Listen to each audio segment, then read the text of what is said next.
here. So let's call the meeting to order. Penny, do you want to give us a roll call? Dr. Smith? Here. Dr. McBride? Selling. Reverend Duvall? Present. Dr. Garza, yay! Here. Dr. Khan? Dr. Huebner? I don't know if I've seen her.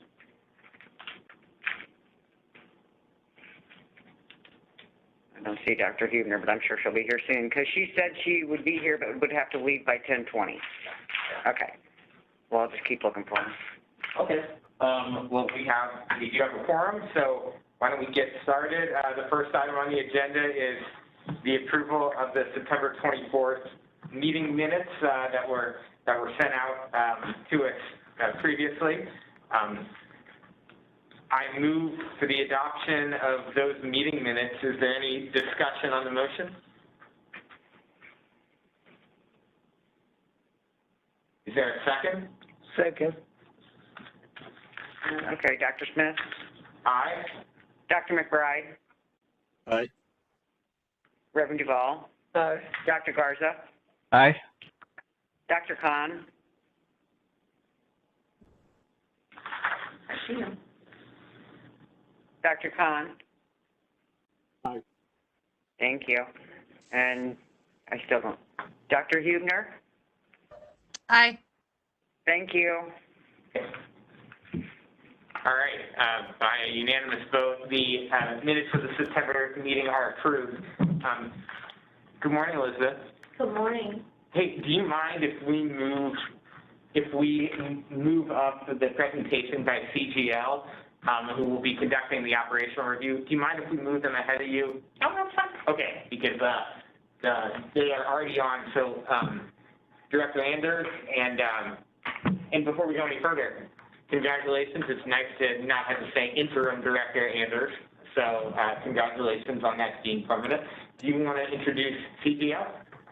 Yeah, so we looked at, actually had a very large number of respondents to the RFP for the operational review of the jail, and CGL Companies has been selected, and they'll be here today to introduce themselves and share a little bit of information about their experience, their qualifications, and the process that they plan to go through. And we won't be waiting until the end of the 6 months that's allotted for this. We want to get those suggestions right away so that we begin working on improvements. And they just really stood out above the rest.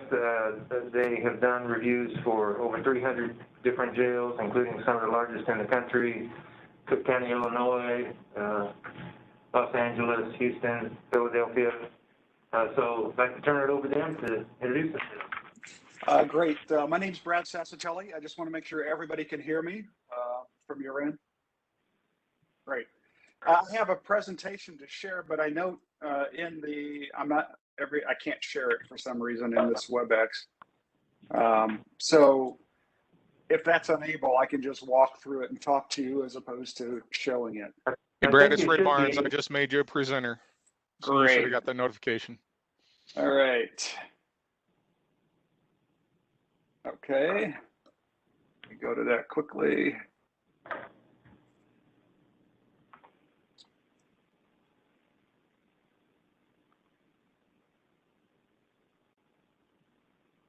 All right, now see if we can share.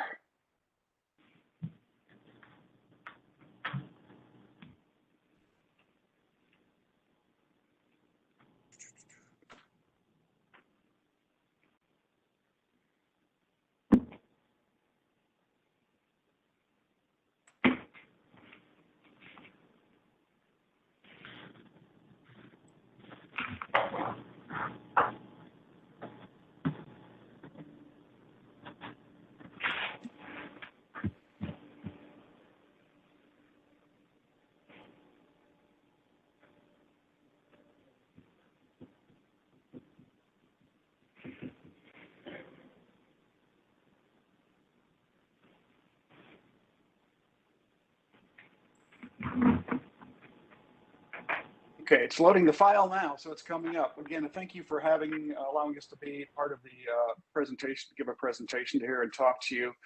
What we want to talk about today is just give you a little background on our company first, briefly, talk about some of the other work we've done, and then specifically talk about what we're going to do for St. Louis County. And again, let's see. So that's the agenda. Just a little background on CGL. CGL has been in business now for over 46 years, and we've been entirely focused on criminal justice. That's the work we do. That's what we do every day. And in fact, the project you're asking for with St. Louis County is exactly the type of work that we're involved in on a regular basis. CGL has two divisions, a criminal justice division that I'm part of. We've had over 800 detention clients during the course of the company's existence, 1,600 projects. We also have a facility management division that maintains about 17 million square feet of space in correctional systems across the country. More recently, as Scott Andrews told you, we've completed some pretty significant projects across the country in terms of large counties, but we also work with smaller counties. In fact, just 2 weeks ago, I was in Pennsylvania reviewing both recruitment and retention issues that some smaller county jails are facing. But we've completed a policy review and staffing analysis for Los Angeles County this last year. We're working with the city of New York as they're considering closing Rikers Island and all the 4 facilities on that island and developing some jails in the boroughs. We've done a significant amount of work with Cook County in Chicago, and most recently are completing an evaluation of electronic monitoring in the system. But as you can see, large counties and small counties across the country have relied on us to help provide those type of services. When you hire us in our criminal justice division, we bring with it kind of a unique background. Myself, Carl Becker, and Bill Lawhorn, who will be involved in the project, are all past detention practitioners. So we've worked in systems for a good portion of our career, and in the last decade or more, been consulting and providing solutions for hundreds of local detention facilities across the country as they confront some really difficult issues and challenges. I wanted to provide just some recent case studies and dig into those a little more deeply that would apply to what we're going to do here with St. Louis County. Most recently, we completed a project with Tarrant County, which is the city of Fort Worth. As you know, Texas is growing pretty significantly, and their large cities are growing rapidly. Tarrant County Detention System was both a staffing study and an efficiency review of how they operate. They have over exactly 5,000 beds in the system, 5 detention facilities. Those facilities were constructed between the 1950s and most recently in 2010, they built a maximum security detention facility. And the reason I mention when these were constructed is because whenever we evaluate a local jail system, we have to do it within the context of how they need to operate today and into the future. And things have changed pretty dramatically for county jails in the last 20 years, what's expected of them and what's required of them. And we have to understand that up front and as part of our analysis. And those changes come about as a result of a number of factors. The type of individuals we house there have changed. With increasing number, fully 30 to 40% of every jail has of the population are individuals with a significant mental illness that needs to be addressed or managed. We've had, because of reforms in the system, low-level nonviolent offenders have been diverted away from jail. So you have a different mix of population that needs to be managed. Likewise, litigation has had a significant impact, especially in the last 10 years with litigation regarding mental health and medical, changing the standards of care that's required in local jail systems. We've seen litigation regarding solitary confinement change and the amount of out-of-cell time we provide to individuals who are incarcerated in the system. Likewise, societal expectations have changed for jails. 20 to 30 years ago, jails were holding facilities for those awaiting trial and disposition of their sentence. Today, society expects that we're going to provide a certain level of programming and treatment to help change the behaviors of those individuals who are incarcerated in the system so that when they get out, they're less likely to return to jail. So that's the context that any jail analysis has to be conducted under, is what's expected today and how has that changed and what's going to be changed in the future. With the Tarrant County system, the scope was very specific. They wanted a staffing analysis on custody staffing and resource needs. They wanted us to evaluate the current practices and operational practices to see if there could be improved efficiencies in certain areas. And then lastly, they asked us to look at the facilities themselves and identify whether those facilities and how those facilities either support how you have to operate a modern correctional system or whether they hinder your operation of a modern correctional system. The outcome of that work was completed early this spring.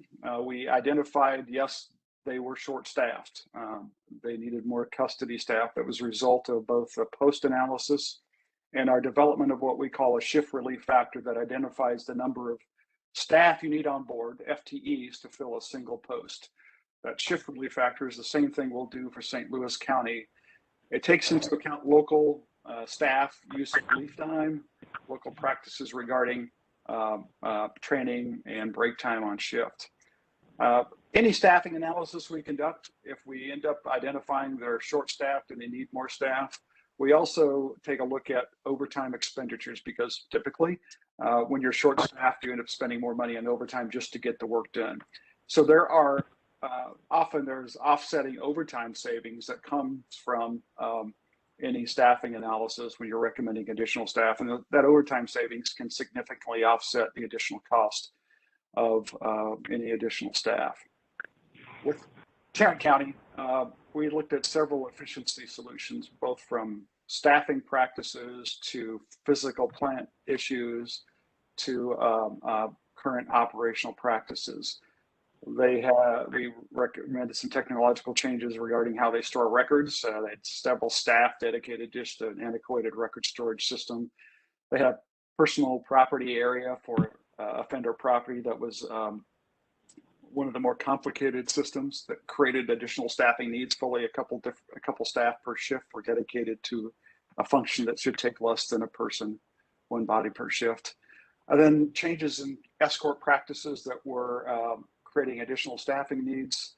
And we recommended the development of an expedited intake processing for certain defendants, knowing that a good portion of those that get booked into any jail stay for less than 24 hours or less than 72 hours.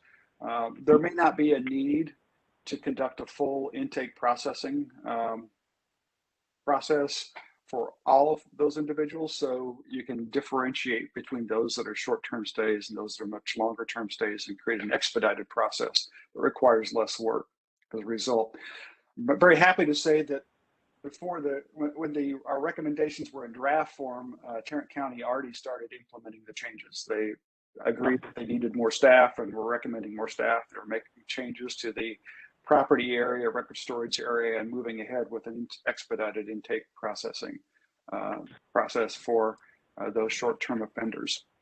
Another example, Montgomery County, which is where Dayton, Ohio is located. They had a number of high-profile media issues, including increased suicide and use of force issues in the jail system. And a local community board was established that hired us to come in and conduct a review of their policies, practices, procedures, and staffing needs.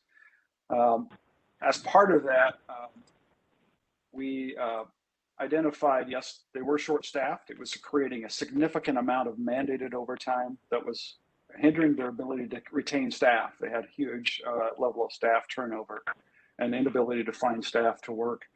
We again updated the shift relief factor. We recommended some significant changes to their policies regarding use of force, regarding how they manage the offender grievance system and others, and increases in training on use of force.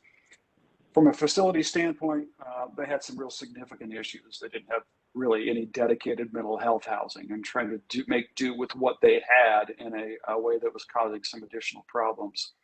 All of our recommendations, though that wasn't part of our study, has led the county to consider replacing the facility, and they actually are moving ahead with that now. And lastly, I want to talk about Philadelphia's system. Philadelphia, before COVID, had experienced a really significant decrease in the number of individuals they housed in their large system. It had dropped several thousand as a result of initiatives that they had implemented. So they were wanting to right-size the system. Where do we need to have beds? What type of beds do we need? How do we need to improve the efficiencies of the system? What policies and procedures do we need to have in place, given the fact that many of the facilities were starting to really age and create operational issues for them. It also asked us to look at the healthcare system, both in terms of its practical operation and the costs associated with healthcare and food service, benchmark the system against other systems, just like we're going to do here in St. Louis County, and look at the overall management structure. And out of that, we developed several recommendations, again, that they're implementing to consolidate facilities and the ability to close an existing facility that's now over 100 years old, their House of Corrections. In some cases, they have the ability to increase the use of civilian staff in posts that don't require contact with incarcerated individuals. We recommended changes in terms of best practices regarding how their affirmative attendance policies.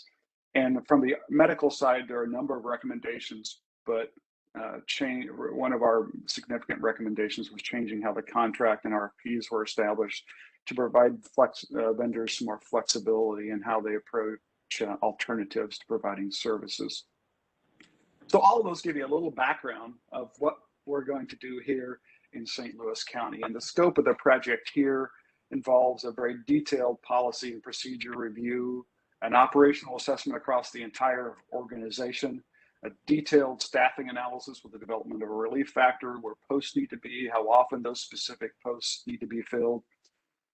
The most significant issue that any jail system, any prison system in the country is facing right now is recruitment and retention of staff.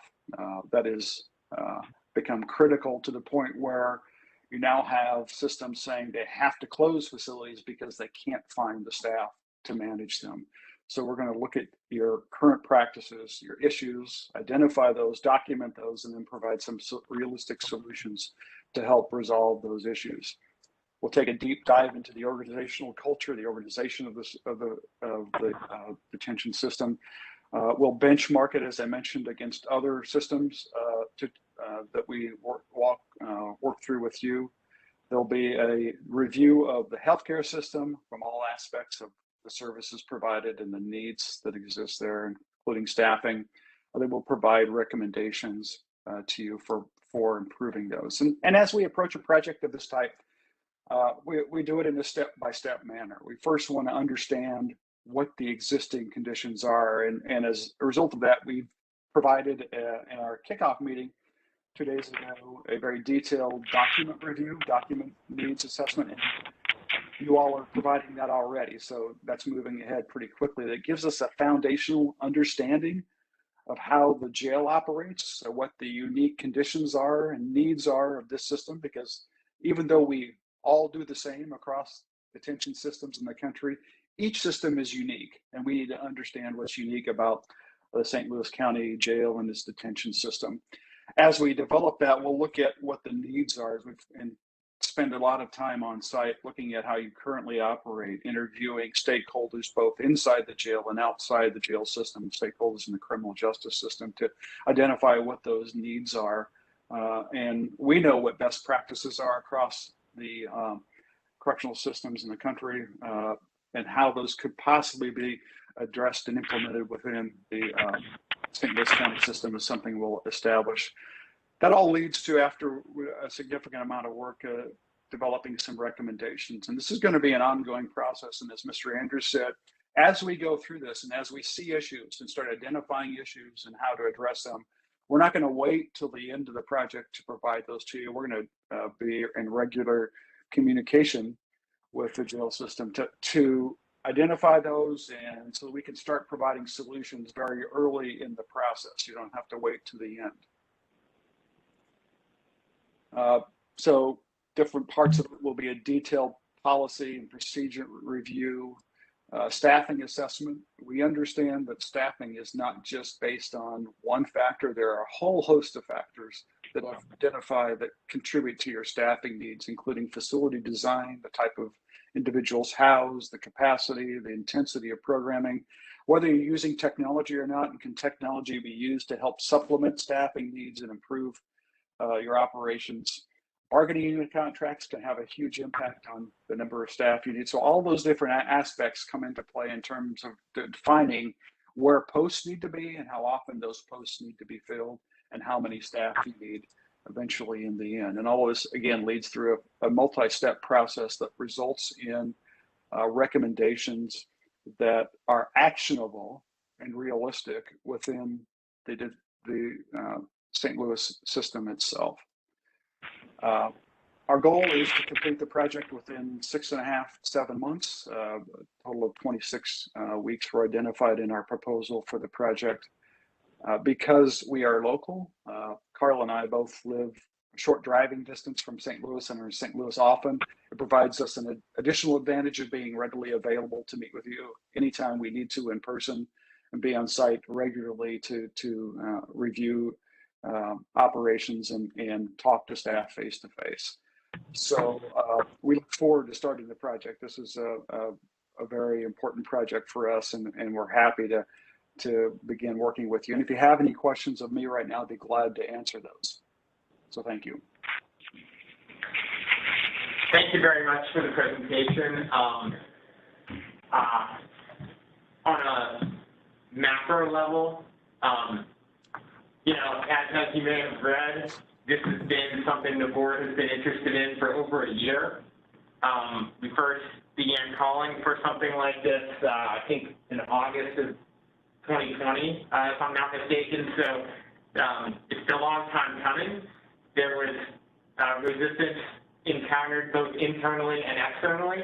And so we're pleased to have been able to overcome this, and we're pleased that the new leadership at the jail embraces the need for change.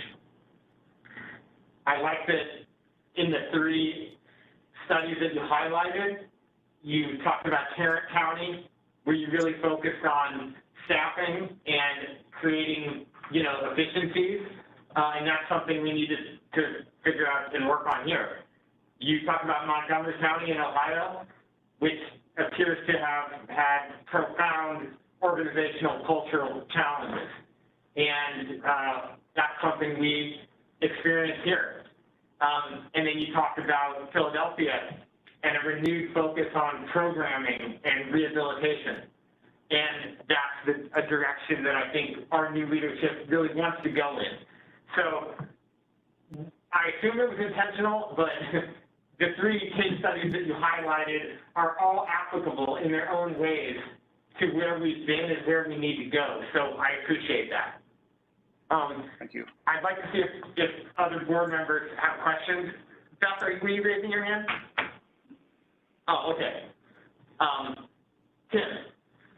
Yeah, actually, Jeff, you said a lot of the things I wanted to say, and I think you highlighted a lot of the things that we as a board want to look into, particularly the staffing issues, which are intense, I think, right now, and the cultural issues and the organizational issues have been high on our radar for a couple of years now. So I appreciate those being on the list. And when staffing issues, I appreciated you including both the correctional staff as well as the health staff. We'll talk about that later. I think I was going to ask, you know, just sort of probe a little further to what Jeff brought up. I'm an academic, so I think about methods, so I'm not going to probe you about what the other places are telling us yet. We'll talk about that later. But as you go forward, you know, it'll probably be important what you pick as comparator jails to ours, and, you know, because that can be important in how the study's done. So do you have any thoughts about how you would pick the comparator jails when you do the analysis? Jeff was sort of probing at that, but I think that's a great question. I think we generally like to do that in collaboration with all of you. fortunately, we are local ourselves to St. Louis County, so we understand this local area and comparisons. We're doing a significant amount of work right now, actually in Jackson County, development of a potential new jail system there, but all the groundwork that's gone in on that, we're leading that effort. But there are a significant number of options available to us, both locally and in some cases in different regions of the country that we can provide. But that'll be something we want to talk to you about and walk through with you individually to make sure that we're selecting the right jurisdictions to benchmark you against. Nobody's going to be a perfect comparison. We all understand that very clearly, but we want to make sure that it's an accurate comparison and we don't use jurisdictions that may be completely different in terms of how they operate, in terms of their capacity and size, population, and other requirements. So it'll be something we have to walk through with you very early in the process to identify who those comparison counties may be. That sounds great. Thank you. I want to set up this straw man, so thank you.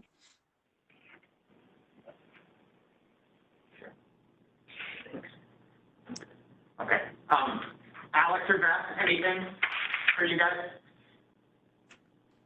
I was just going to say, I mean, thank you. This is really helpful. I just wanted to double check.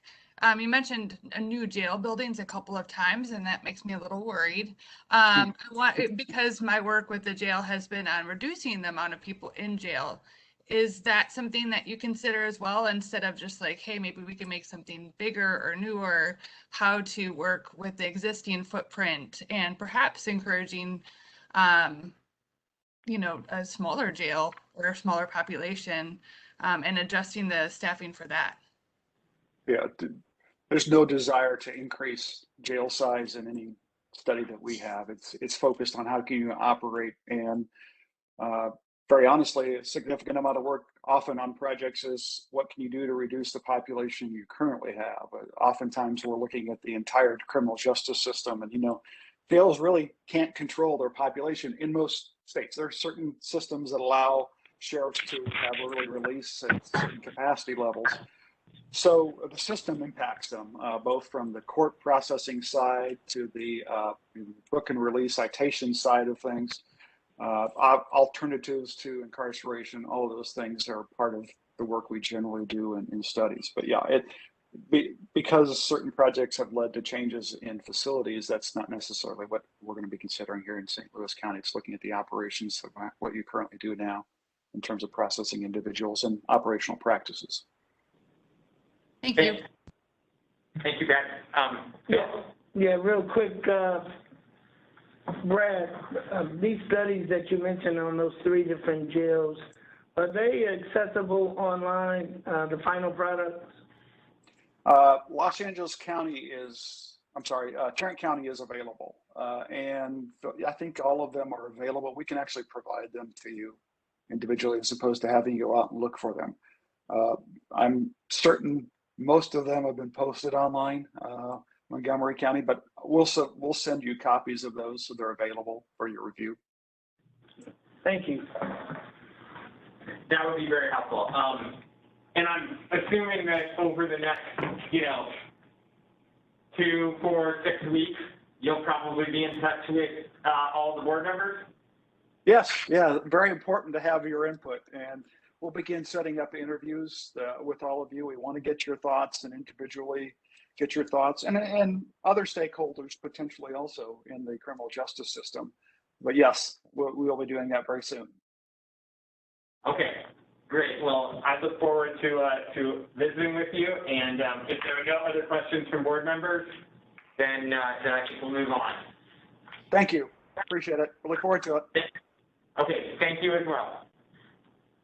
All right, let's hop back up to you, Elizabeth, and get a medical staffing. Oh, well, actually, we'll hear from Emily. Emily, why don't you present from the subcommittee with regard to staffing levels? Yeah, perfect. Thanks so much. I will actually go ahead and defer to Faisal to kind of introduce the conversation to Dr. Khan, and then Valerie and I will take it from there. Emily. Very quickly, thank you, honorable members of the board, particularly those who've worked with Emily and Valerie on this subcommittee.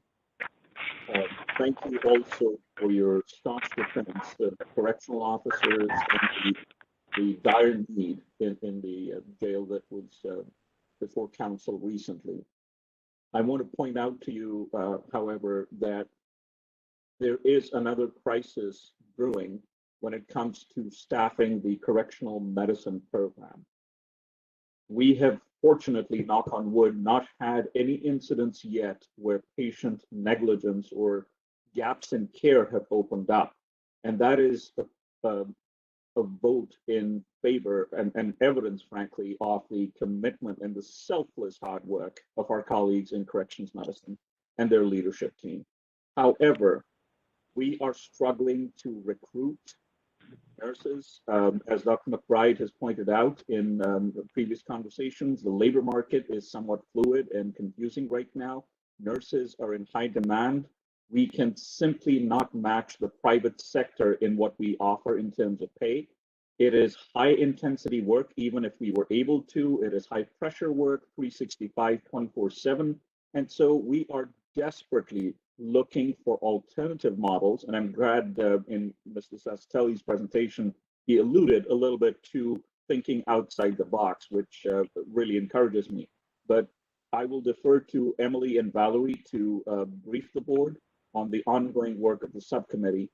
We must have an alternative system in place, and I will not hesitate to come back to members of the board and ask for your vocal support in front of council to get this done, because we cannot have gaps in care or lapses in care because of a lack of personnel and availability. Thank you. Emily, with that, I'll hand things over to you.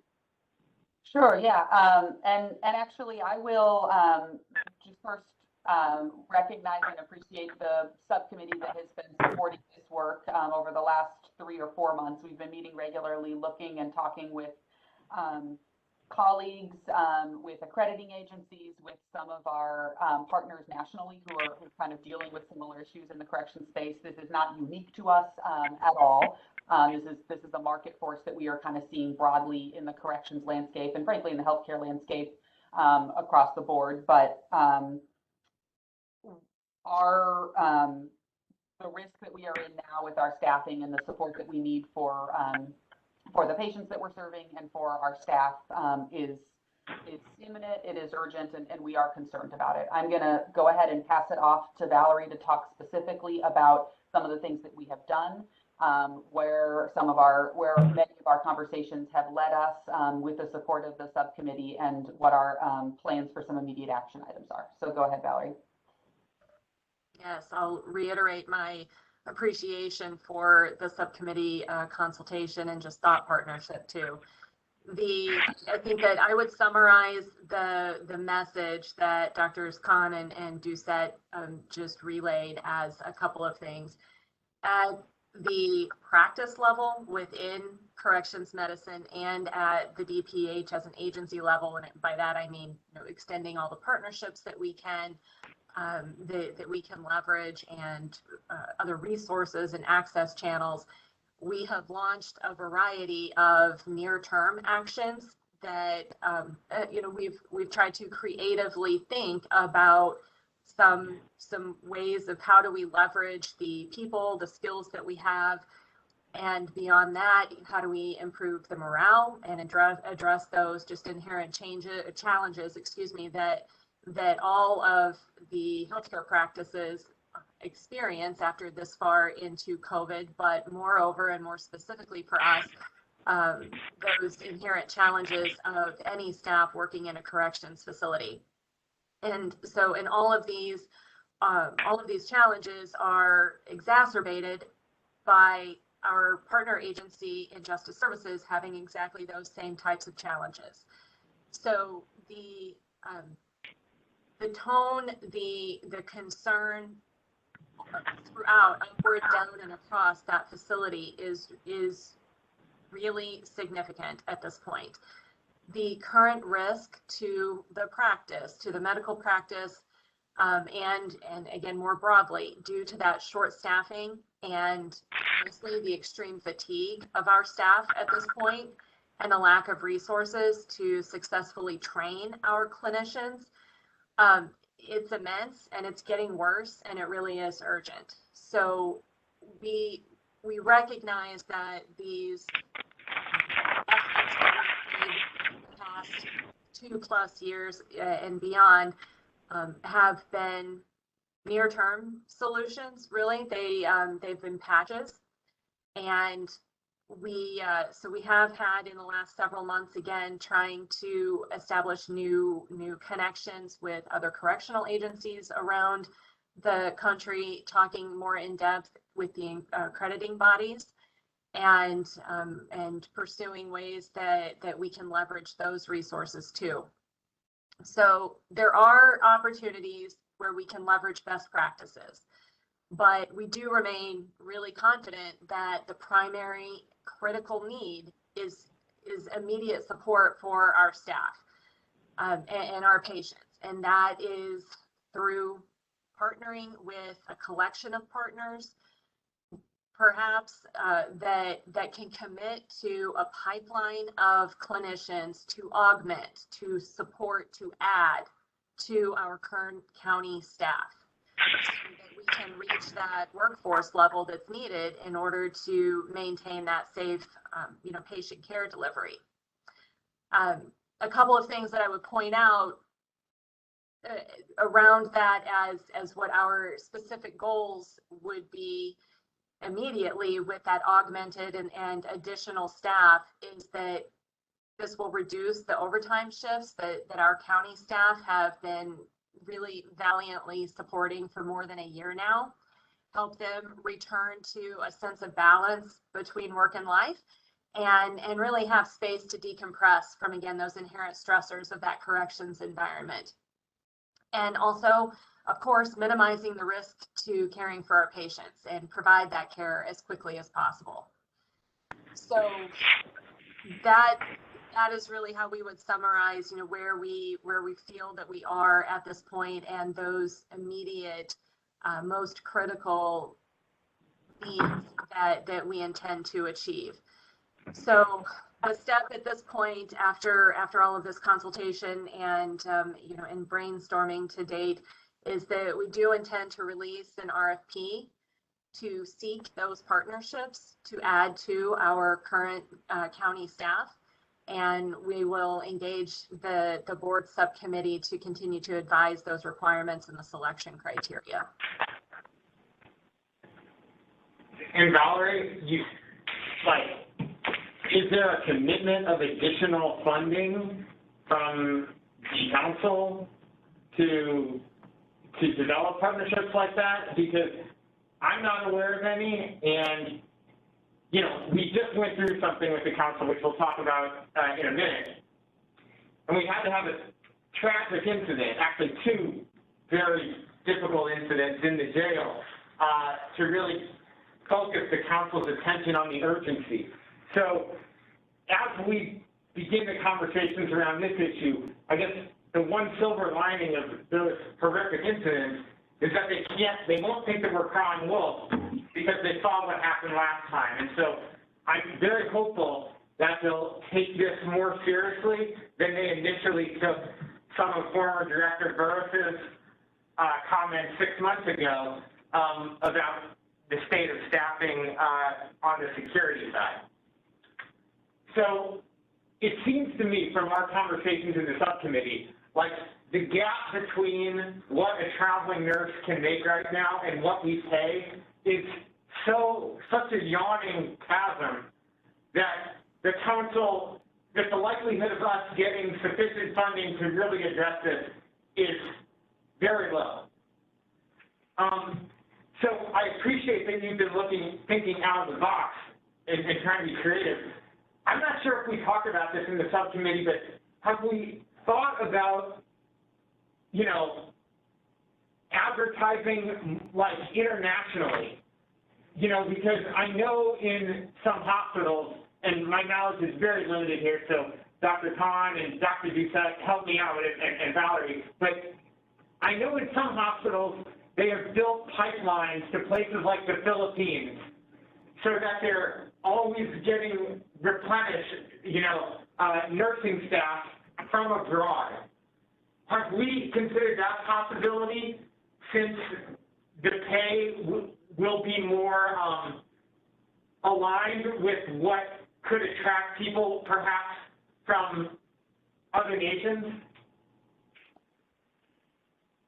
I would say that how we could respond to that at this point, for what we know of that as an option, is that we don't currently have a county personnel mechanism to easily navigate that process. And so if that were to be a solution, I think that it's most likely that we would need some kind of partner to support that. Also, Dr. Smith, okay. Your point is well taken. However, the international pipeline, so to speak, is more suitable for hospital-based work and primary care work in non-correctional settings. The correctional setting and the unique set of pressures and environment that it brings with it is not going to be something that lines up accurately with that particular pipeline. And so it has the potential to create more headaches than solutions because of standards of care, training, accountability, etc. And so in addition to the point that Valerie made, which is that, county government really doesn't have a streamlined system for it. And I would imagine there are several barriers that we're not even aware of yet. But that's not something that we've considered as an option. Okay, that makes sense. I understand. Just throwing it out there. Okay, well, we will keep brainstorming, and then perhaps in our next subcommittee meeting, we can begin talking about a strategy, with the council, and the best ways to kind of highlight this, the situation that we're in, and the best kind of data points that will indicate the increasing urgency that I'm hearing about, month after month. Jeff?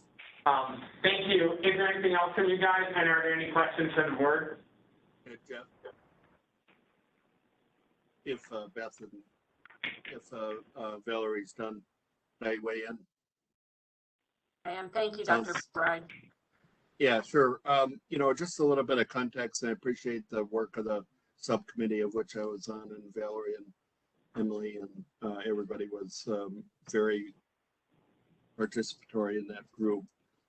Just a few comments I'd like to make just to put context around this. I mean, I want us to remember that this jail has had, I think, one of the best records in the country in terms of COVID and keeping COVID out of the jail.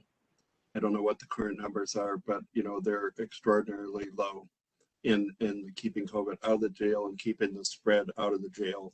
And I continue to mention that. I'll keep doing it just until it gets enough attention. And that takes staff and that takes dollars. And it just didn't happen, in a vacuum. So, we're in the staff in the jails operating in a place, in a community where we know the spread of COVID is not zero, and is certainly, it's better than the rest of the state, but it's certainly much worse than the jail, amazingly. So, so that credit needs to be accounted for, but yet we face, as Valerie mentioned, if I looked at the dashboard correctly, about a 30% vacancy gap in open positions, which is twice as high as it was in May. And it's been high in most of 2021. It was over 50% at one point. We have overtime hours that are over 5,000, which adds dollars to the budget, relating to the point you were just making. There were 1,700 hours in May, and now they're 5,000 hours. And so, that just adds to the budgetary problems, as well as turnover, as well as stress, as well as, people are going to want to take other jobs. And, speaking as an economist, we talked about this a lot in the subcommittee. this is happening in the environment, and I'm sure Dr. Garza knows this, even though he's just off in another country, he knows this well, and all of us know what's going on in the rest of the healthcare system. We're having, in the midst of a great resignation, we're having a huge nursing shortage. And you can just pick up articles all over the place. And the factors that are leading to that are, you know, burnout and stress. You know, people want to quit their jobs because they are stressful and there's a lot of burnout in them. People are retiring. I keep pointing this out. I'm in the baby boom generation. There's 70 million people in the baby boom generation. Every day, another several thousand people are hitting 60, 65 years old, and they're going to be retiring. That's a factor as well.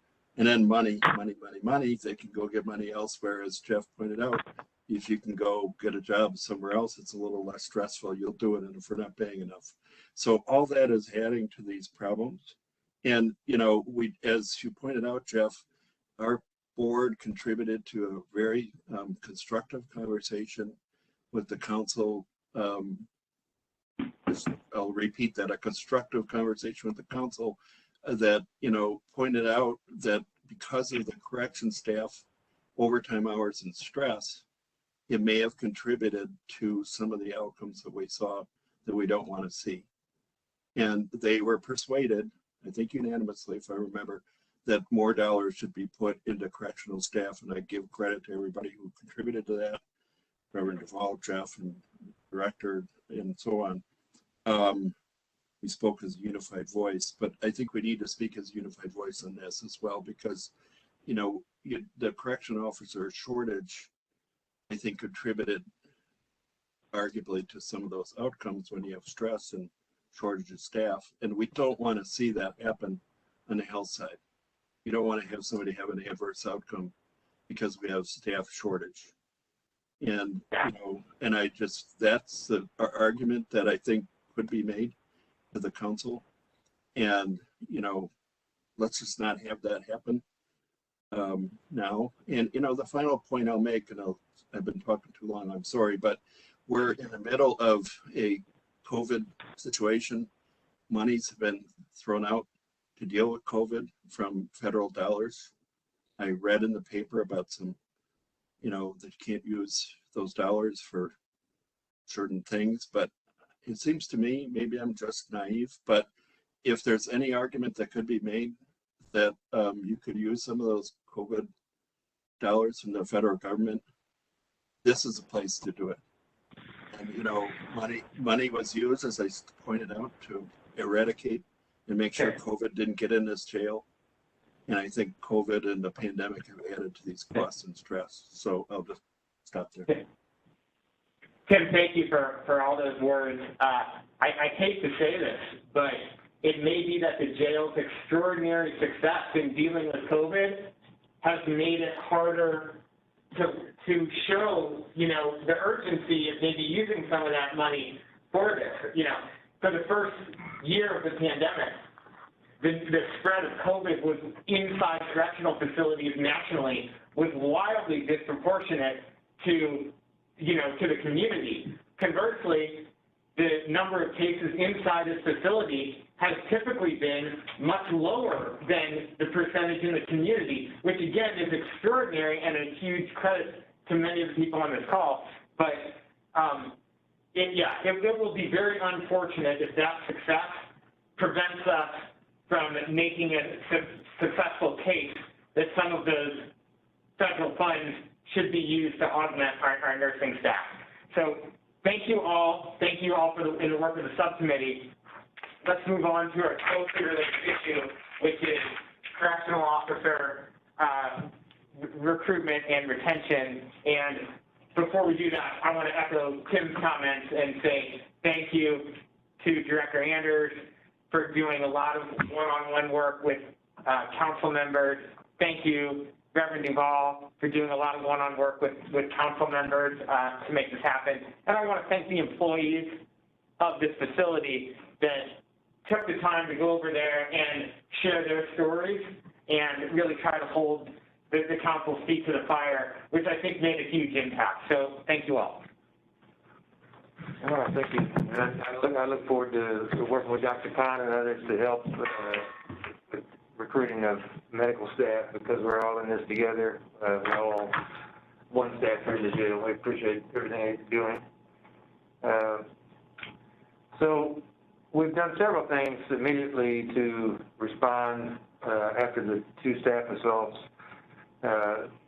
We implemented 2 officers in the pod immediately after I spoke with the officers and family members about their concerns, and that's still in place today, and it will remain in place moving forward. And so we've made some adjustments to make that happen. It's very difficult to do while we're so short-staffed, but when our residents out of their cells, there are 2 officers in those pods. We've revised our 911 policy so that it will not be discretionary. The person has trauma to their head, they will not be able to refuse when being called. That will happen as standard practice. And we're continuing to look at that policy and we'll add other policies to see how we can continue to improve. And I think the jail operational review will help us with that as well. We have already had a joint training session with the St. Louis County TAC and our special response team, and plan to do routine training so that if an incident occurs here, that our ability to work together and resolve that quickly will be well rehearsed. We plan to have scenario training for officers. And one of the officers that spoke at the council meeting said, "What do I do if something happens? Where do I go?" So they will experience that in training sessions. We'll have ongoing routine defensive tactic training sessions for them. And we, at this point, are looking at how we can bring in others to even enhance the defensive tactics training that we already provide internally. And it may be beneficial to hire an expert on the staff to have so that can be an ongoing training that's available.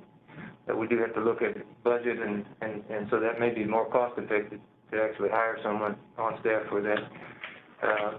Additional training on de-escalation and how to communicate and building those relationships with the residents, because many of them are here for a long time. We also are coordinating now with the medical unit and commissary units so that we can make sure that those are done as safely as possible, and that we're, especially since we're all short-staffed, just using the best time that we have so that we keep that safe for everyone. Another step I think we took involved working with the prosecutor's office. Yes. To make sure that detainees here knew that they couldn't get away with some of the things that had happened. You want to talk about that? Yeah, so we did, and I'm really glad that you brought that up. We posted signs in each pod saying that incidents of assaults will be prosecuted at the highest level, and have worked closely with Wesley Bell and his staff to make sure that those charges are filed in the Clayton Police Department. They have been in both of these cases, and we're sure that they will in the future, because if they're not charged or or sentences are imposed concurrently, then there's really no deterrent for this kind of thing happening, especially when you have residents that are looking at multiple lives. So I can't state how important this is and how much we appreciate that. We also are doing some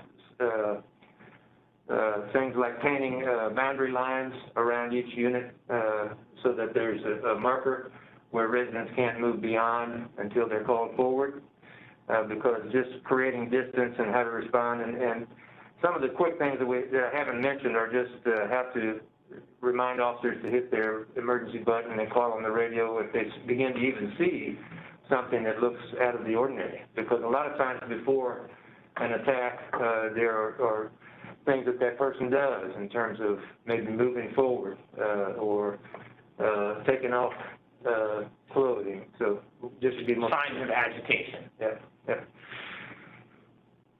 Okay, are there?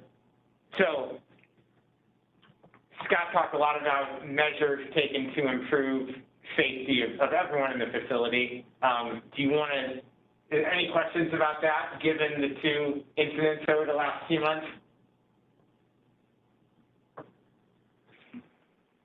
Okay, do you want to kind of segue from that into retention and recruitment? Yeah, so yeah, I think one of the biggest things that we can do to help with this is bring on staff as quickly as possible, and the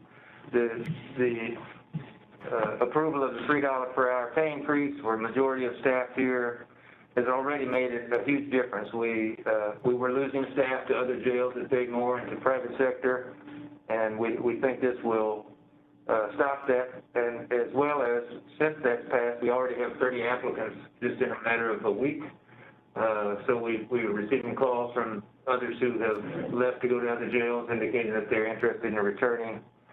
And we've also implemented some other pay incentives and are continuing to look at ways that we can recognize staff, which I know will be incredibly helpful. We have a hiring event December 16th and 17th, and we anticipate a large number of applicants. And then we have changed our practice, and we'll be doing weekly interviews from that point forward. We had been doing these monthly. I know that this will take a lot more coordination, but we need to get people in as quickly as possible. And then there will be a countywide hiring event on February 1st. So our goal is to have, within 2 months, have a significant number of staff here on board. And without a doubt, we appreciate the support of county executive and the council and the Civil Service Commission in getting that done so quickly, because it really could have been a situation where staff were leaving very quickly. Okay. Any questions? So can you give us a sense of what you see going forward? I'm assuming that hiring dries up over the holidays. Mm-hmm. It's not our intent that it will. So I know, but I'm just assuming it's hard to get people to start a new job right before the holidays. Well, that's a good question. I know we're very concerned about our staffing level here during the holidays. Just this past Thanksgiving, several of us were here on Thanksgiving just to make sure that people were fed, and Reverend Duvall and area churches that provided food here for staff as well. And so we anticipate the same thing over Christmas, because people do want to be off with their families, and understandably so. And so I think because we're having this hiring event and the timing of it, we won't have an issue with bringing people on, because once we do the interviews, there has to be and those will be done on the 16th and 17th. There's a period where we do criminal history investigation and drug testing, and then they have to give employer notices if they're currently employed. So by the time they actually would start, it would be after January 1st. Sure. What's the largest class size? Yeah, we could hire all 80 people. If we could get applicants, we could have multiple training sessions and bring those people on in 1 month. So if you can help us share this information, we can get that done. Now, realistically, I think that because out of the last month when we had 50 applicants, we interviewed 30, and we were able to offer employment to 10, because not everyone shows up. Some actually have active warrants in history. And, but in terms of, let's say we got a large number, are we staffed to be able to do that many classes of the largest class size? Yes, we have. So because we have the 5th floor vacant, okay, we can use one of those pods and hold a class. That would not be an issue for us at all. We do also have a contract that should go into effect on Monday that will provide security staff in the interim, so we can bring those staff on in January to work on the 3rd shift and assist with transportation.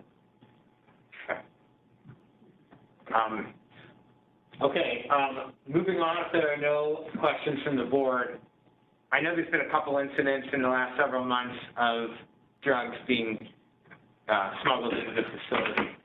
and I know that we're taking some steps to try to address that. Can you share with us?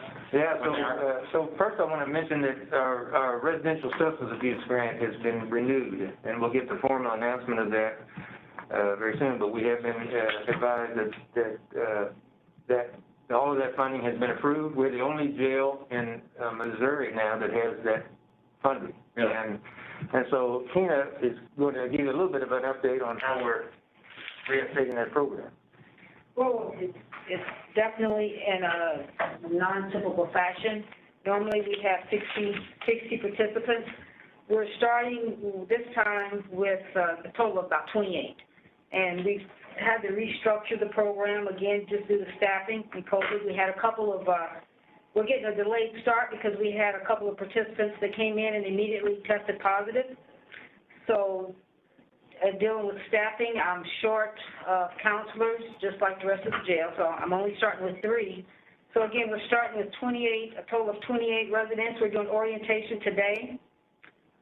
We just got all the bodies in place in the one housing unit yesterday. We're doing orientation today, and classes will start Monday. Class content has had to be modified somewhat, but we still we have 90 days. We're still planning on delivering, making sure that the same amount of content and material is delivered. Can you talk a little bit about the content? Actually, I actually cannot. Okay. Because the last time, we haven't had choices in over 2 years. Yeah. I was not over the program at the time, so I'm not real familiar with the particular content. But we can provide that for you because we do have a structured outline. So we can provide you with that. Yeah, I would love to see that, and be happy to share that with the board. Yeah, so we get that out right away. Yeah, just helping people with their substance abuse, I think, is most important. The opioid epidemic really has exploded during this pandemic, and so having that available will make a big difference. We have a new mail scanner that will be installed next week that will allow us to detect liquid drugs on legal mail that's coming in, which has been a huge concern for us. There's a request that will be heard by the county council on Tuesday to allow us to receive a second drug dog that would be donated at no cost to the county, so that we can have that available on all shifts and more available in terms of going through each pod so that we can detect these drugs before any use has occurred. And then we also will have training for staff that's being scheduled now on drug identification so that we have many new officers. And if we hire 80 additional new officers, we'll need training for them on how to recognize not only the type of drugs or what that may look like, but also how to detect if they're using drugs and the signs of that in versus a mental health disorder. Yeah.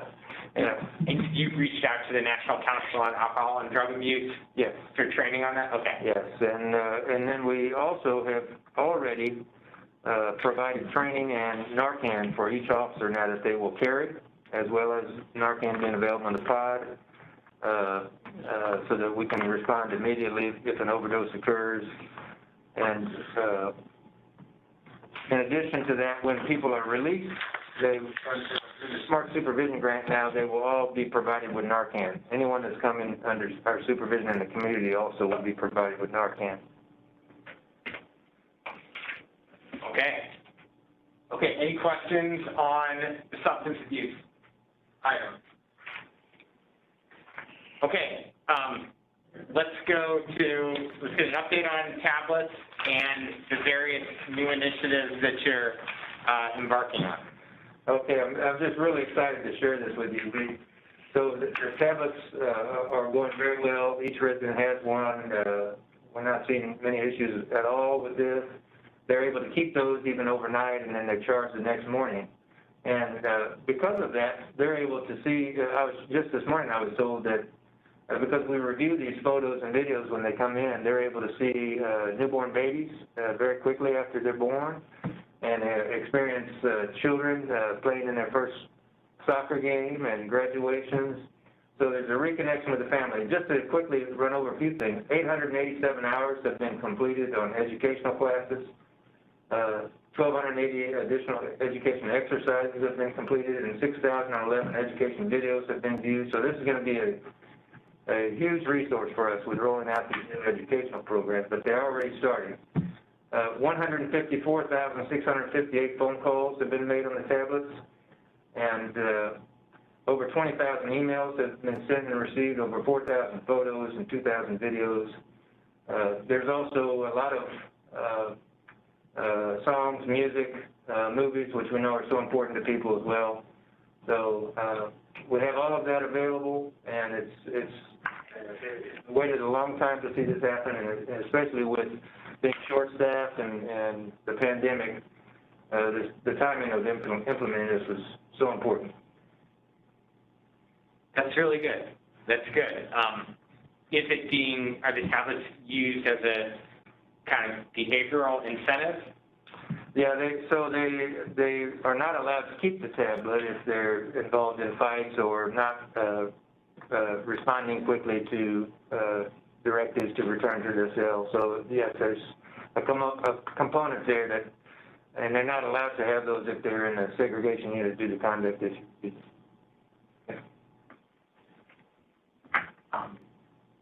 All right, if there are no questions on the tablets, then let's talk about a few of the new initiatives that are in different stages. I think a couple of them have already started, a couple of them are going to be, are kind of in process.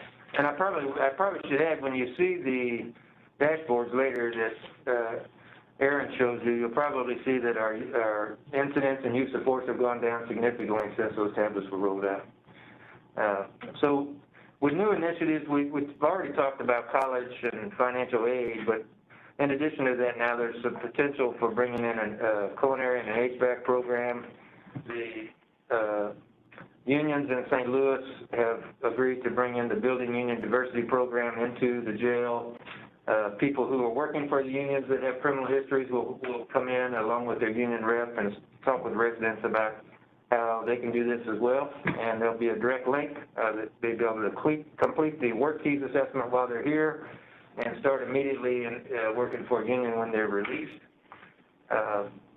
We also are, and that's like a 5-week training program where they get kind of samples of different construction trades over those 5 weeks, and then if they complete it successfully, can go right into being an apprentice. Right. So in the community, they actually get to spend time with 3 of their choice, but typically there's 6 available, and they spend some time with each union, and then there's a hiring day, and they're hired from union reps. They can pick the ones they'd like to go to work for.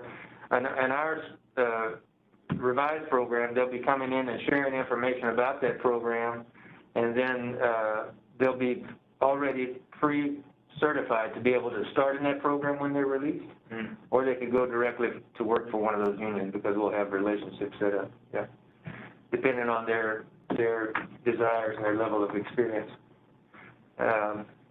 So we also have a group that will be coming in and information is already being posted on the tablets about voter registration and information on how that they do have a right to vote if they're here on a pretrial basis. So the jail for the past year or two have allowed people to vote absentee, but the change here will be that, and I was I think I was a little bit surprised in that the majority of the residents here are released to the community, not to the Department of Corrections. So many people may not know that. So by them coming in and help people understanding how important this is and the voice that they can have in voting, when they're released, they can have resources that help them vote. And it's even possible that we could be an approved voting site here. There are other jails like Chicago and Philadelphia that are actually approved locations for voting. We also are looking at bringing in social work students. We would like to have practicum students on each floor, and so we'll have more information soon about that. But I think the timeline for that may be the summer because I understand that they've already selected practicum assignments for the next semester. But those are the things we're working on. This is all dependent on being fully staffed. We think we'll be there after the beginning. Okay. Any questions about any of those new initiatives? Big thumbs up from Tim. Okay, Aaron, let's try to get through the dashboard quickly.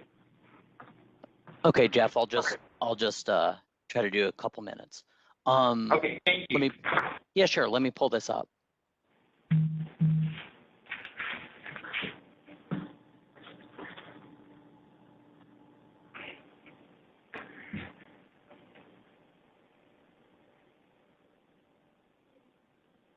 Trying to get it so that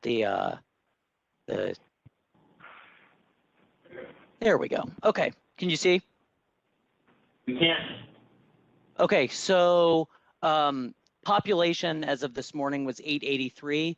As you can see from the daily population chart, over the past 5 months or so, there's actually been very little big swings in the population. It's generally been between 875 and 910 or 920, and so we're not seeing an increase, which is good. It's been pretty stable. You can tell from the population snapshot averages by month are stable, and the bookings and releases have been real stable too. So the population is, from a numerical perspective, relatively under control in that regard.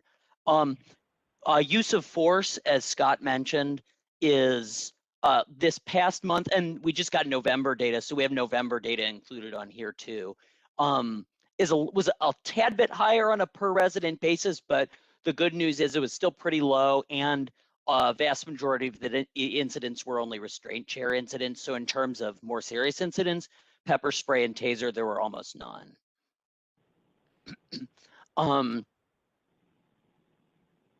As far as the supplemental dashboard goes, we did have a decrease in video visits this month.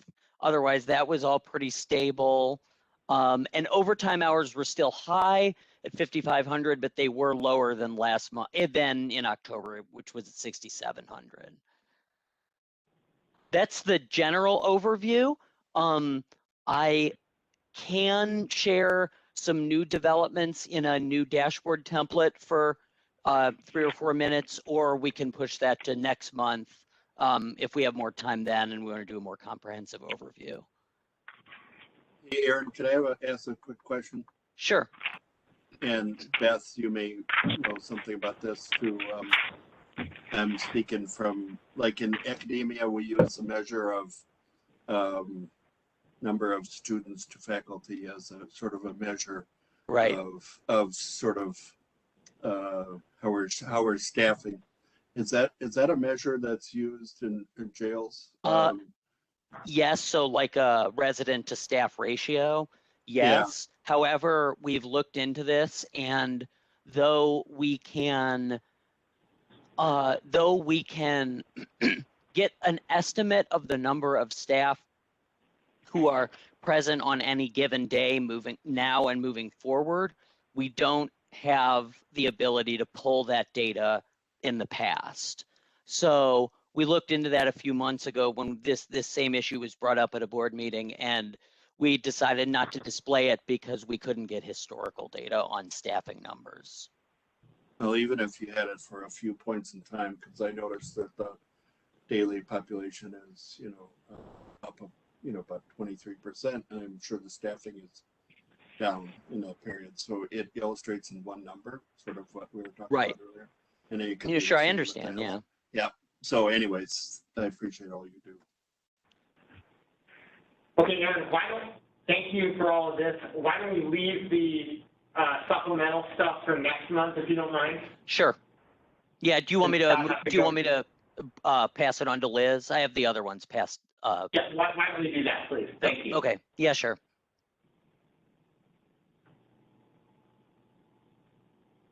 All right, Liz. Hi.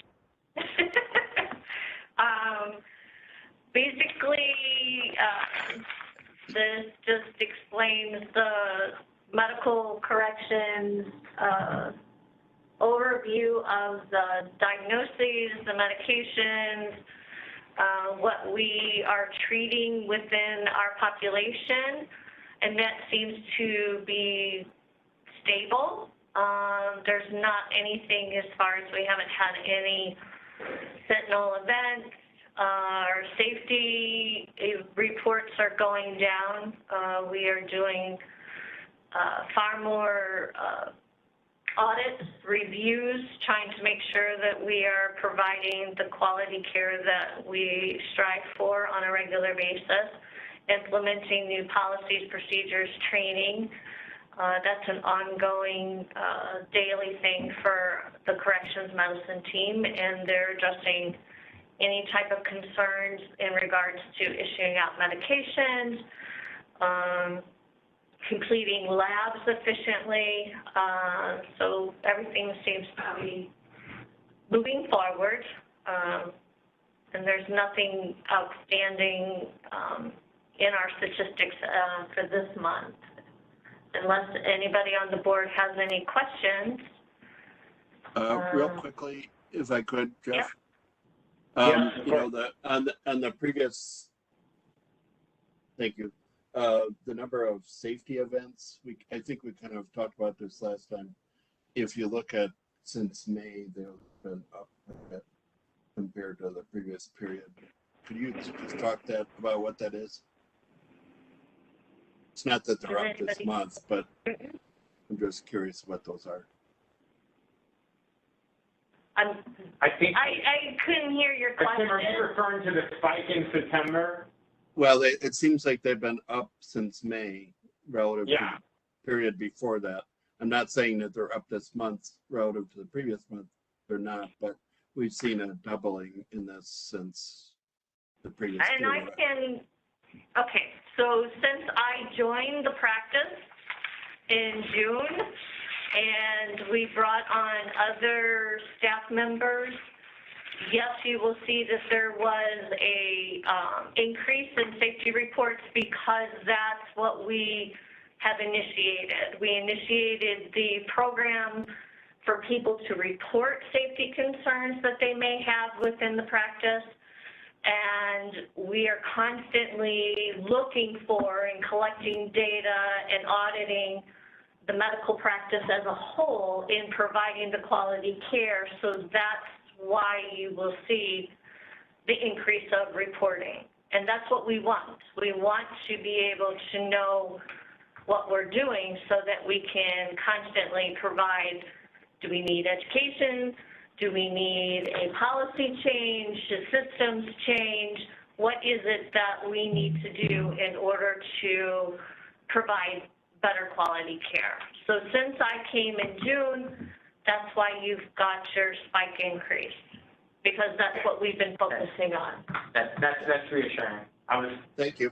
Knowing your start date, I was afraid that you were a clear and present threat to our detainees. But it's good to know that there's a reason behind it. We're trying to mitigate and fix and solve any type of system problems that we may have in providing care. By encouraging reporting. Yes. Which helps explain that. Okay, that is helpful. Do you want I give you a COVID report? Yes, please do. All right. So we currently have 2 COVID cases within the jail. We've given, since April of 2020, we've given 16,000 tests, and we've had 212 positive cases. So we are still doing extremely well considering the population that comes in through the jail. Very good to hear. Okay. Okay, is there any new business?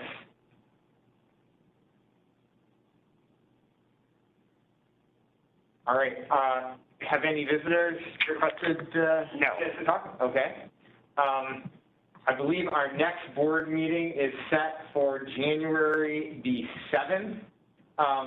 After January, we will get back on the traditional schedule of meeting on the 4th Friday of each month, and so if Penny, if you want to do a calendar invite through 2022 of just that fourth Friday starting in February, that will, I think, can be helpful to all of our scheduling. I'm sorry we've had to make some adjustments for the holidays. But for 2022, we need to address next November and next December because it happens every year. Yeah, me and you can talk about that. Right. And it's in the bylaws, so we might want to just tweak the bylaws a little for those 2 months. Okay, perfect. That's helpful. All right, we covered a lot of stuff today, and we look forward to all visiting with CGL and having some candid, probably tough conversations with them about everything we've seen over the last couple of years, but I think it'll be constructive, and I'm gratified that we're finally here after a year and a half almost of conversations about that. Thank you, and good luck in your cabinet meeting. Thank you. I'll move to adjourn. All those in favor? Second to adjourn. Aye. Okay. Welcome back, Dr. Garza. Great to see you, Dr. Garza. Happy holidays to everyone. Thank you for your time. How much time do you have?